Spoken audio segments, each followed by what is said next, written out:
गएको राति सेती फेरि उल्लियो।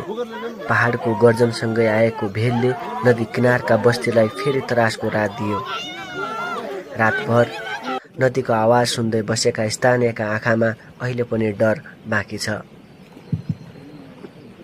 हरेक वर्ष मनसुन आउँछ र सँगै ल्याउँछ बाढी, पहिरो र अनिश्चितताको डर। कति बेला घर बगाउँछ, कति बेला खेत खोज्छ, कति बेला परिवार नै टुक्रिन्छ।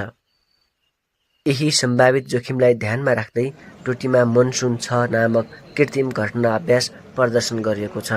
दिफाल सिलगढी नगरपालिका 4 स्थित सेती नदी किनारमा जिल्ला विपद व्यवस्थापन समिति डोटीको आयोजनामा कार्यक्रम सञ्चालन गरिएको हो। कार्यक्रममा नेपाली सेनाको श्री भैरव प्रसाद गण, नेपाल प्रहरी र सशस्त्र प्रहरी बल नम्बर 36 गणको संयुक्त सहभागिता रहेको थियो। अचानक आएको बाढीमा फँसेका नागरिक ज्यान जोगाउन सङ्घर्ष गर्दै त्यही दृश्यलाई आधार बनाएर सुरक्षाकर्मीहरूले उद्धार अभ्यास प्रदर्शन गरे। बाढी प्रभावितको उद्धार, तत्काल प्राथमिक उपचार, सुरक्षित स्थानमा स्थानान्तरण र राहत वितरणको सम्पूर्ण प्रक्रिया अभ्यासमा समावेश गरिएको थियो। श्री भैरव प्रसाद गणका गणपति प्रमुख सेनानी कमल सिंह विष्टका अनुसार सम्भावित बाढी तथा प्राकृतिक विपदका समयमा उद्धार तथा राहत कार्यलाई प्रभावकारी बनाउन अभ्यास गरिएको हो। को सबैभन्दा मार्मिक दृश्य नदी किनारका बस्ती बाढीले बगाएको कृत्रिम घटना थियो। घर गुमाएका परिवार, आश्रमविहीन बनेका बालबालिका र पीडाले भरिएका अनुहार। दृश्य अभिनयको भए पनि पीडा वास्तविक जस्तै देखिन्थ्यो।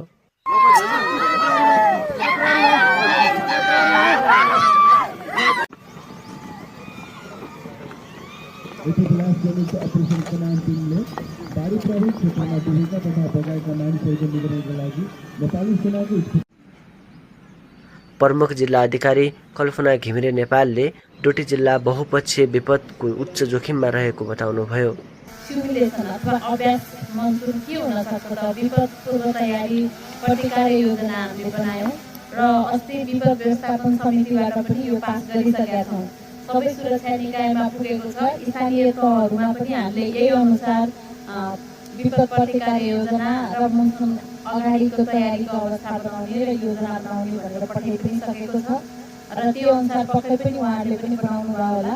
यो फरक छ। पालिकाहरूको हेऱ्यो भने सेती नदी र अन्य खोलाहरू पनि छन्। यहाँ मनसुनको अवस्थामा ती बढ्न सक्छन्। हाम्रो